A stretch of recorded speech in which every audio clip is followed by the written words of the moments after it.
નમસ્કાર વિદ્યાર્થી મિત્રો, આપણે અગાઉના વિડિયો લેક્ચરમાં વિદ્યુત ડાયપોલની અક્ષ પર અને વિદ્યુત ડાયપોલની વિષુવરેખીય સમતલ પરના કોઈ બિંદુએ વિદ્યુત ક્ષેત્રની ચર્ચા કરી. મિત્રો, આ ચેપ્ટરમાં એક પ્રશ્ન ખૂબ મહત્વનો છે અને તેવો જ ખૂબ મહત્વનો પ્રશ્ન એટલે સમાન વિદ્યુત ક્ષેત્રમાં કોઈ વિદ્યુત ડાયપોલ મૂકેલો હોય તો વિદ્યુત ડાયપોલ પર લાગતા ટોર્કનું સૂત્ર. મિત્રો, અહીં સમાન વિદ્યુત ક્ષેત્રને ઉધ્વ દિશામાં લીધેલું છે, જે સરળતા ખાતર આમ સમાન ક્ષેત્ર સમાંતર રેખાઓ વડે દર્શાવી શકાય, પરંતુ જૂની ટેક્સ્ટ બુકમાં એ રીતે બતાવતા. હવે નવી ટેક્સ્ટ બુકમાં માત્ર તમારે સંજ્ઞા સ્વરૂપે કે ભાઈ વિદ્યુત ક્ષેત્ર પ્લસ થી માઇનસ ઉપર તરફ છે, ક્ષેત્રની દિશા હંમેશા પ્લસ થી માઇનસ તરફ હોય, માટે ક્ષેત્ર ઉપર તરફ છે. હવે એક ક્ષેત્રમાં મેં એક વિદ્યુત ડાયપોલ સરળતાથી શરૂઆતમાં મેં વિદ્યુત ક્ષેત્ર આ દિશામાંનું છે, તેની સાથે ડાયપોલની અક્ષ ની દિશા માઇનસ થી પ્લસ તરફ, આ ડાયપોલની અક્ષ પી છે, માઇનસ થી પ્લસ તરફ એક ક્ષેત્ર સાથે થીટા કોણે છે તે રીતે રાખેલું છે. હવે આ રીતે તમે ડાયપોલ ક્ષેત્ર સાથે થીટા કોણે ન પણ હોય, જે એના ખાસ કિસ્સાઓ તરીકે જોઈશું.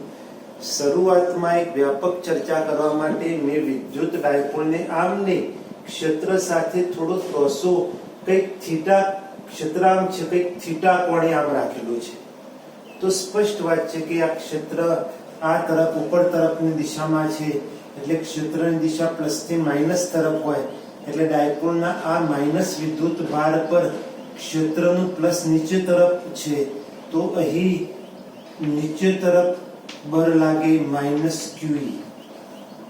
ક્ષેત્ર પ્લસ થી માઇનસ તરફ હોય, માટે આ માઇનસ પર પ્લસ એની તરફ આકર્ષી બળ લગાવે, એટલે અહીં લાગતું બળ માઇનસ ક્યુ નીચે તરફ હશે. તો વળી પ્લસ પર લાગતું ક્ષેત્રને કારણે લાગતું બળ પ્લસ ક્યુ ઉપર તરફ હશે.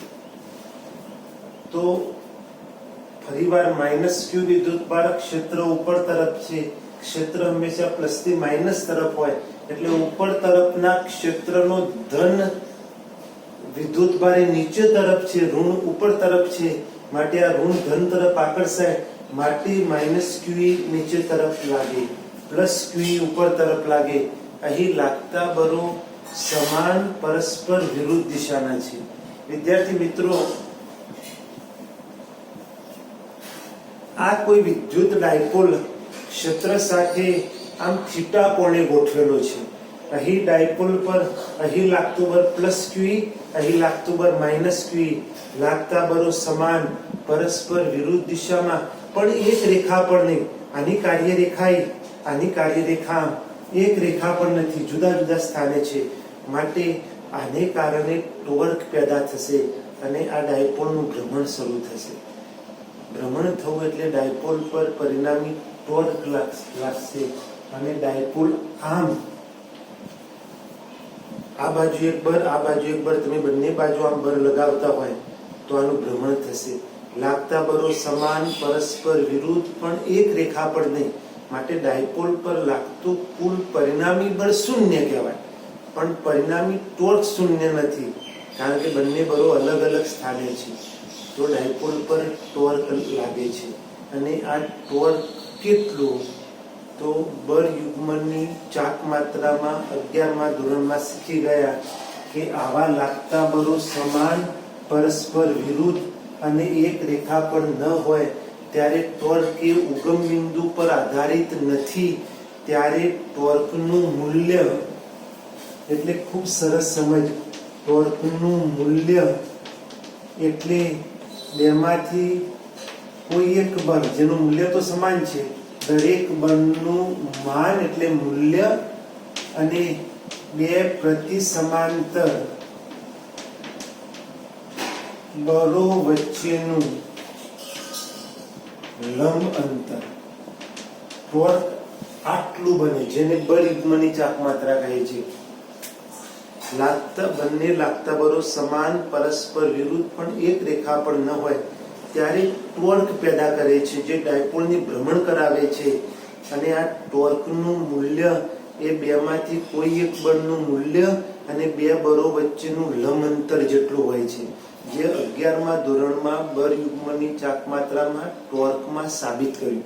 આ બહુ મહત્વની સમજ છે કે ટોર્કનું મૂલ્ય બેમાંથી કોઈ એક દરેક બળનું મૂલ્ય અને બે પ્રતિ સમાંતર જે બળો લાગે છે એમની વચ્ચેનું લંબ અંતરના ગુણાકાર જેટલું હોય છે.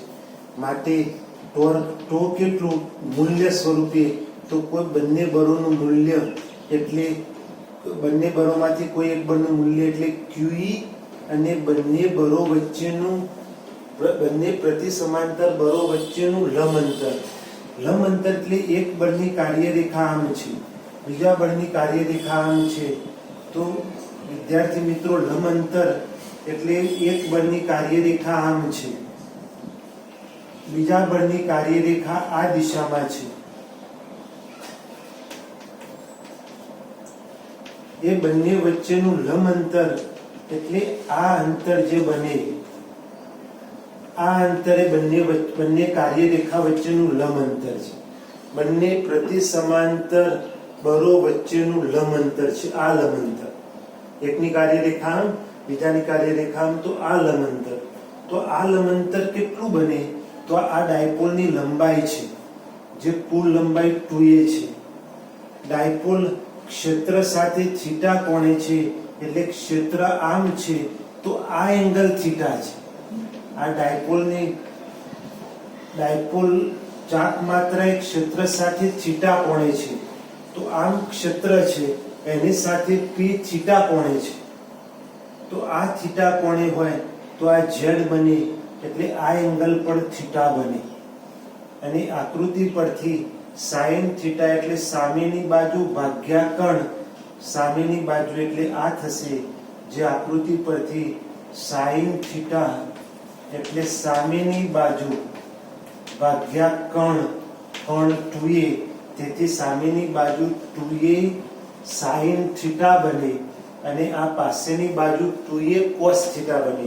પરંતુ મારે તો બંને પ્રતિ સમાંતર બળો વચ્ચેનું, એમની કાર્યરેખા વચ્ચેનું લંબ અંતર લેવું છે, જે 2a sin થીટા બને. માટે QE 2a sin થીટા. સાદુરૂપ આપવામાં આવે તો ટોર્ક ટો બરાબર E આ 2aq અથવા 2aq E sin થીટા. પરંતુ 2aq એટલે તો P, તો P sin થીટા.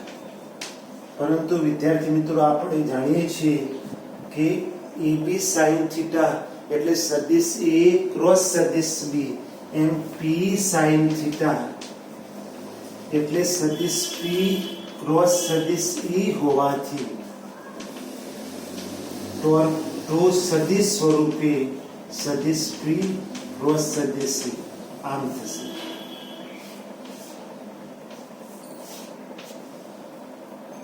તો સદિશ P ક્રોસ સદિશ E, આપણને પ્રશ્ન થાય સર તમે E ક્રોસ P કેમ ન લીધું અને P ક્રોસ E કેમ લીધું?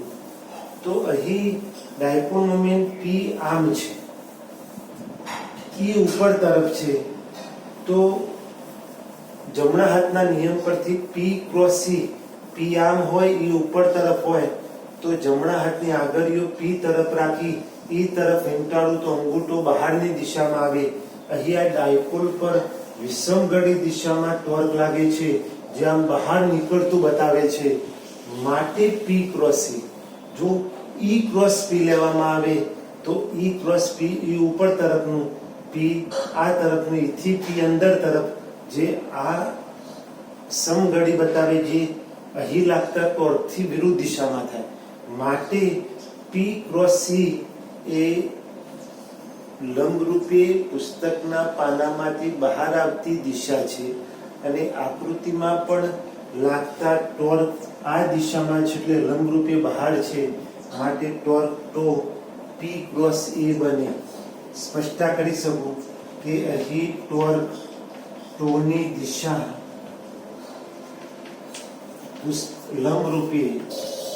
લંબરૂપે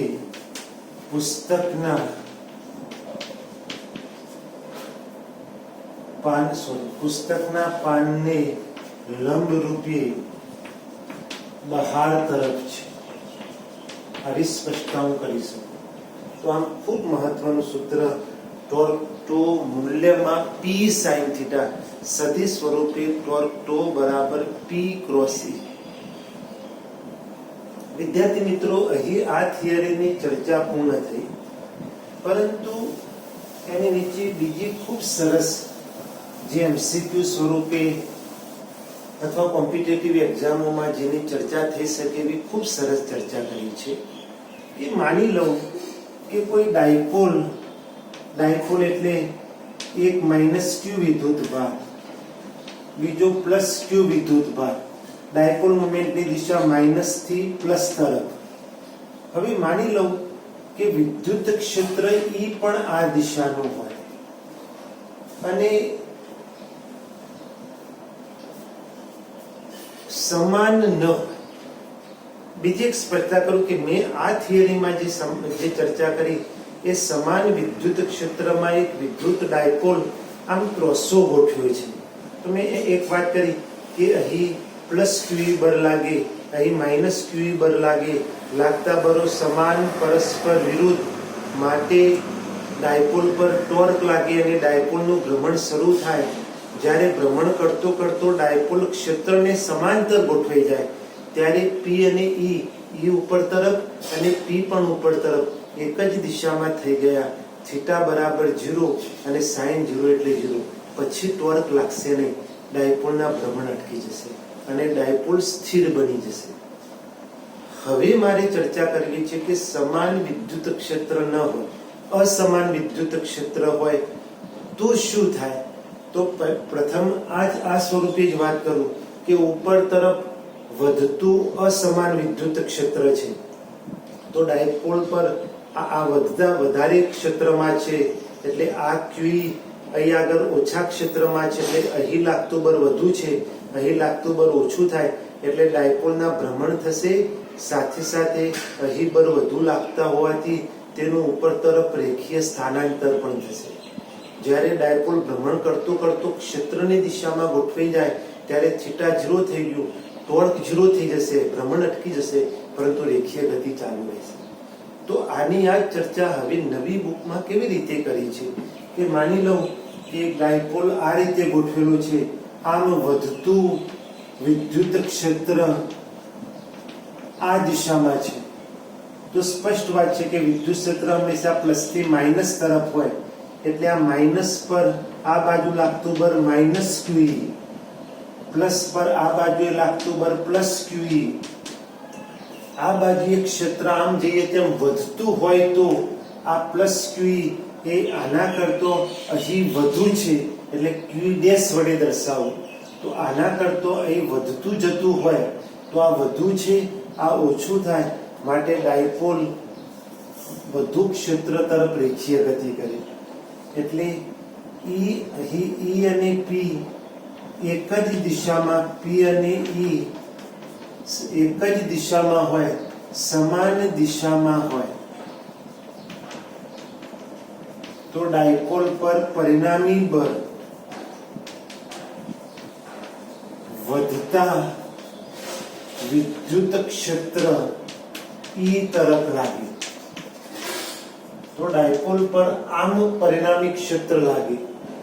પરંતુ આની આ જ ચર્ચા એક -Q વિદ્યુત ભાર +Q વિદ્યુત ભાર, વિદ્યુત ક્ષેત્ર આમ છે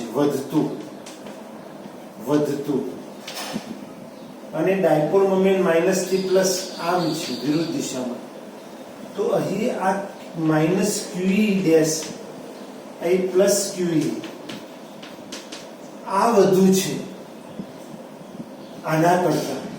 તો આવા P અને E પ્રતિ સમાંતર હોય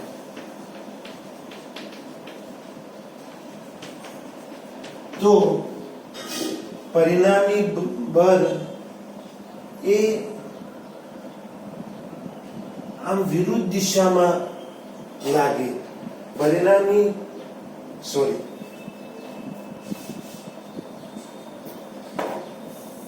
વિદ્યાર્થી મિત્રો, વિદ્યુત ક્ષેત્ર આ દિશામાંનું છે E, એટલે અહીં આ પ્લસ અને આ માઇનસ, અહીં મેં ઉલટું બતાવ્યું છે.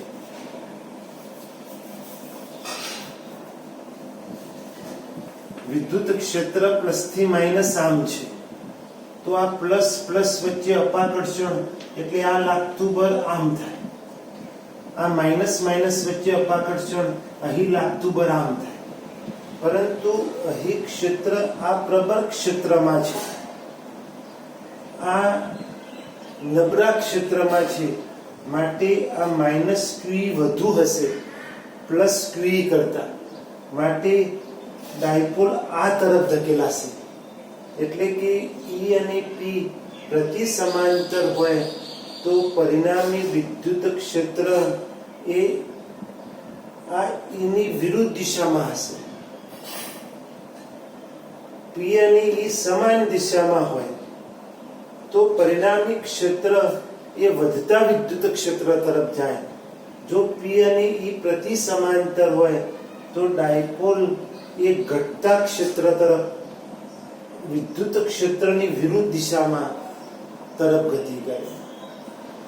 બરાબર સમજીએ કે ફરીવાર વિદ્યુત ક્ષેત્ર પ્લસ થી માઇનસ આમ છે ને એક ડાયપોલ નો માઇનસ ક્યુ વિદ્યુત ભાર પ્લસ ક્યુ વિદ્યુત ભાર એની ડાયપોલ મોમેન્ટ આ દિશામાં, તો માઇનસ પર પ્લસ આ બાજુ બળ લગાવ્યું, પ્લસ પર માઇનસ આમ બળ લગાવ્યું.